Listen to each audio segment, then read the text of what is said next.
बिहार के शिक्षकों को अब सीएल लेना हो गया महंगा।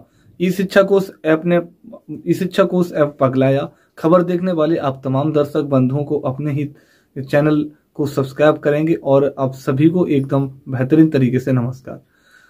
इन दिनों दिसंबर 2024 के महीने में बिहार के तमाम कोटियों के शिक्षकों के लिए सीएल का एक मामला बहुत बड़ा मुद्दा बन गया है, जिसके लिए जहां एक तरफ ई शिक्षा कोष एक बहुत बड़ा बाधा उत्पन्न कर रहा है, वहीं विद्यालय में कार्यरत शिक्षक के लिए वहां के विद्यालय प्रशासन यानी प्रधानाध्यापकों के द्वारा सीएल के बिंदु पर कई प्रकार के नियम बताए जा रहे हैं।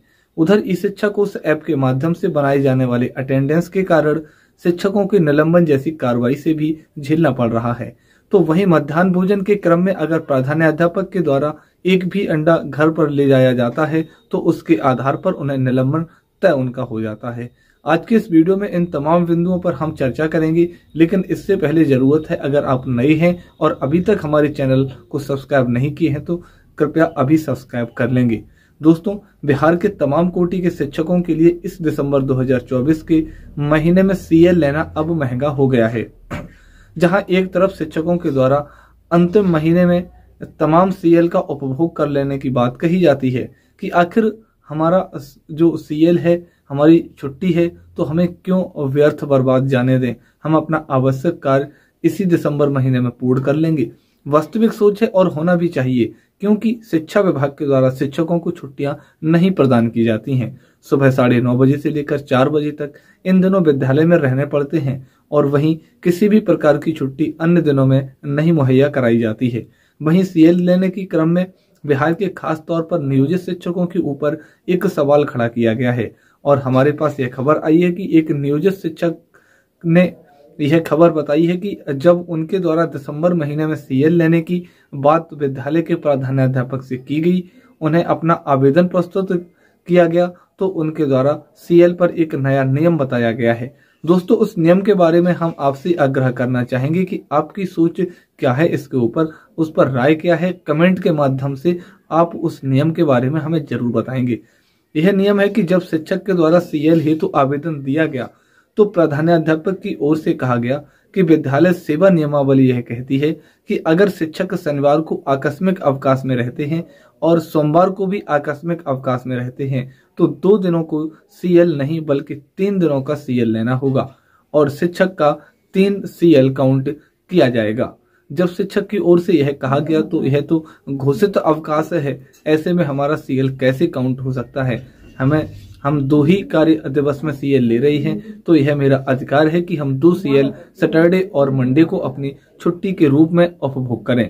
इसके आधार पर विद्यालय के प्रधानाध्यापक द्वारा कहा गया है कि विद्यालय सेवा नियमावली ये कहती है कि लगातार अगर शिक्षक के द्वारा आकस्मिक अवकाश 4 या 5 दिनों की ली जाती है या फिर 2 दिनों के लिए भी ली जाती है, उसके बीच में अगर कोई घोषित अवकाश होता है तो वह घोषित अवकाश भी सीएल में ही काउंट हो जाता है।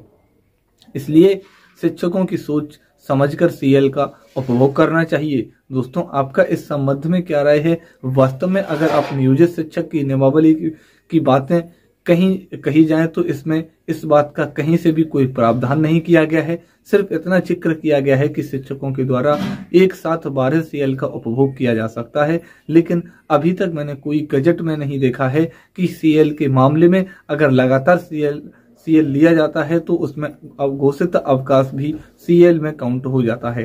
हाँ, ऐसा प्रावधान है कि अगर शिक्षक चिकित्सा अवकाश में जाते हैं तो उनका लगातार यह अवकाश घोषित होता है, क्योंकि वह अवकाश तिथियों के आधार पर होता है।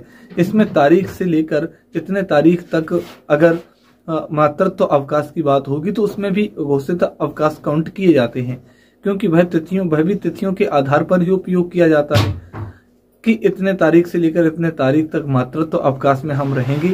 वहीं अर्जित अवकाश की बात कही जाए तो इसमें यह लागू होता है कि अर्जित अवकाश भी शिक्षकों के द्वारा इतने तारीख से इतने तारीख तक यानी तिथियों के आधार पर उपभोग किया जाता है। लेकिन शिक्षकों का आकस्मिक अवकाश यानी सीएल होता है, जो कि एकाएक कोई आवश्यक कार्य हो जाने के कारण ही शिक्षकों द्वारा इसका उपभोग किया जाता है। ऐसे में अवकाश की अवधि को सीएल में काउंट किया जाना मेरे सोच के अनुसार कहीं से सार्थक साबित नहीं होता है। वहीं दोस्तों, जब उक्त प्रधानाध्यापक से यह सवाल पूछा गया कि जब आपका कहना है कि शनिवार और सोमवार 2 दिनों का सीएल लिया जाता है तो रविवार भी सीएल में काउंट हो जाएगा, यह आखिर कैसे हो सकता है? क्योंकि ई शिक्षा कोश ऐप पर इन दिनों संडे को वीकली हॉलीडे घोषित किया गया है। उस स्थिति को शिक्षक का अटेंडेंस ही नहीं बनता है तो आखिर वह सीएल परिणत कैसे हो जाएगा? इन बिंदुओं पर विद्यालय प्रशासन द्वारा चुप्पी साध ली गई है और यह कहा गया है कि सितंबर महीने में जुड़ जाएगा। दोस्तों, मैं आपसे कहना चाहूंगा कि यह वाद विवाद का विषय नहीं है। वास्तव में इसके संबंध में स्पष्ट मंतव्य अपना आना चाहिए, क्योंकि सीएल के मामले में लगातार लेने पर घोषित अवकाश भी सीएल में काउंट हो जाते हैं या फिर नहीं होते हैं। इसके संबंध में अगर किन्हीं शिक्षक बंधु को, किन्हीं विद्वान शिक्षाविद को के पास में कोई गजट है, तो कोई नियमावली है या फिर कोई सटीक जानकारी है, तो आप कमेंट के माध्यम से इसकी जानकारी दे सकते हैं, ताकि यह पूरे बिहार के शिक्षकों के लिए लाभप्रद साबित हो सकता है।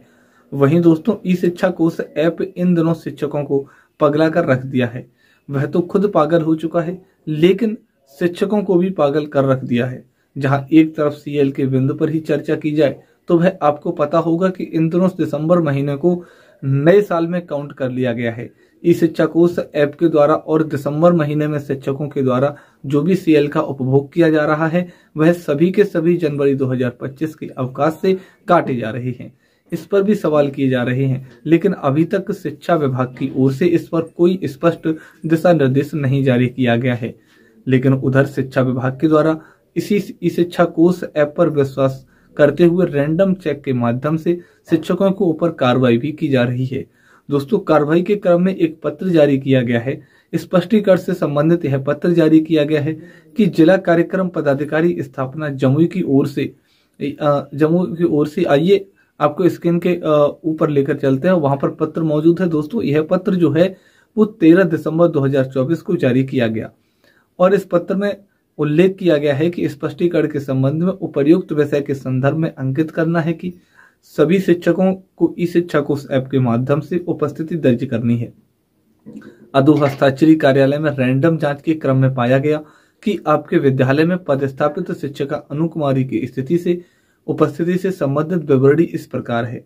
दोस्तों, इसमें कहा गया है कि 5 दिसंबर 2024 से लेकर 13 दिसंबर 2024 तक ऑनलाइन अटेंडेंस का डाटा जारी किया गया है, जिसमें 567 दिसंबर 2024 को शिक्षिका द्वारा अन्यत्र जगह से अटेंडेंस बनाया गया है, जबकि 900 ये बहुत सारी चीजें आपको अब्सेंट भी दिखाया गया है। साथ ही 13 दिसंबर 2024 को उक्त शिक्षिका द्वारा अन्यत्र जगह से ही अटेंडेंस बनाया गया है।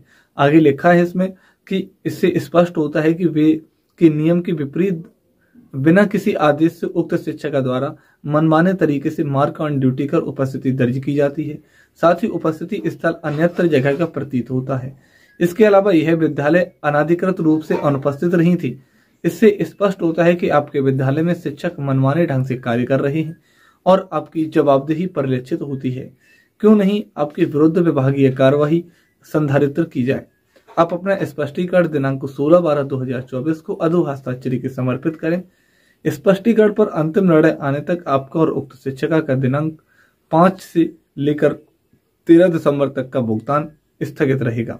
यानी स्पष्ट रूप से इस पत्र में इस बात का उल्लेख कर दिया गया कि उक्त शिक्षिका द्वारा अन्यत्र जगह से अटेंडेंस बनाया गया, जो तस्वीर साबित करती है। दोस्तों, यह माना जा सकता है कि उनके द्वारा ऐसा किया गया होगा, लेकिन यहाँ पर इस शिक्षा कोश ऐप पर विश्वास करते हुए यह भी दिखाया गया है कि उक्त शिक्षिका विद्यालय से अनुपस्थित थी। मैं आपको बता दूं दोस्तों कि ई शिक्षा कोश ऐप में सबसे बड़ी खामी यह है कि शिक्षकों द्वारा अटेंडेंस बना लिए जाने के बाद भी उसमें अटेंडेंस प्रदर्शित नहीं होता है। सबसे बड़ी समस्या उस समय उत्पन्न होती है जब विद्यालय से आउट होते समय शिक्षक आउट बटन पर क्लिक करना चाहते हैं। उस समय ई शिक्षा कोश एक बार फिर से शिक्षकों को स्कूल इन पर आने के लिए कहता है। उस समय आखिर शिक्षक क्या करेंगे? शिक्षक एक बार फिर से स्कूल इन करते हैं, फिर उसी समय में स्कूल से आउट होते हैं, जिसका नतीजा होता है कि विद्यालय से वह शिक्षक अनुपस्थित करार दे दिए जाते हैं।